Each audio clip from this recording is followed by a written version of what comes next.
రాగులతో చేసిన మంచి ఐరన్ లడ్డు.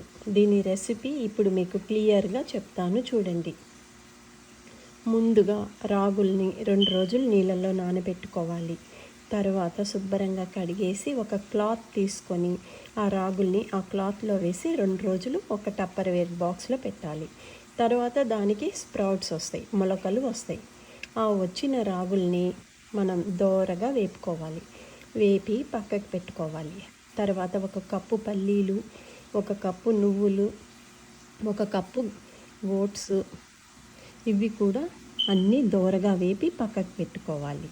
తర్వాత డేట్స్ తీసుకోవాలి. డేట్స్ చిన్న చిన్న ముక్కలు కట్ చేసుకోవాలి. కొంచెం బెల్లం తీసుకోవాలి. ఇవన్నీ మెత్తగా పౌడర్ చేసుకోవాలి. మెత్తగా పొడి చేసుకున్నాక అందులో కొంచెం బెల్లం వేసుకొని కొంచెం టేస్ట్ కొరకు పించ్ ఆఫ్ సాల్ట్ వేసి మనం లడ్డూలాగా చుట్టుకోవాలి. రాగి లడ్డు ఇప్పుడు నేను చెప్పిన అన్నిట్లో కూడా మీకు ఐరన్ కంటెంట్ ఎక్కువగా ఉంటుంది, అందుకనేసే చెప్తున్నాను. ఇది చాలా మంచి ప్రోటీన్ హెల్తీ రాగి లడ్డు. చూడండి ఎంత బాగా చేసుకున్నానో. హోమ్ మేడ్ కాబట్టి మనం ఇంట్లో అన్నీ ఉంటాయి అందుకనేసి నేను ఇలా చేసి మీకు చూపిస్తున్నాను. చూడండి, దీని రెసిపీ ఫుల్గా నేను యూట్యూబ్లో పెడతాను, చూడండి. రాగి రాగి స్ప్రౌట్స్, మొలకొచ్చిన రాగులతో లడ్డు, ఐరన్ లడ్డు.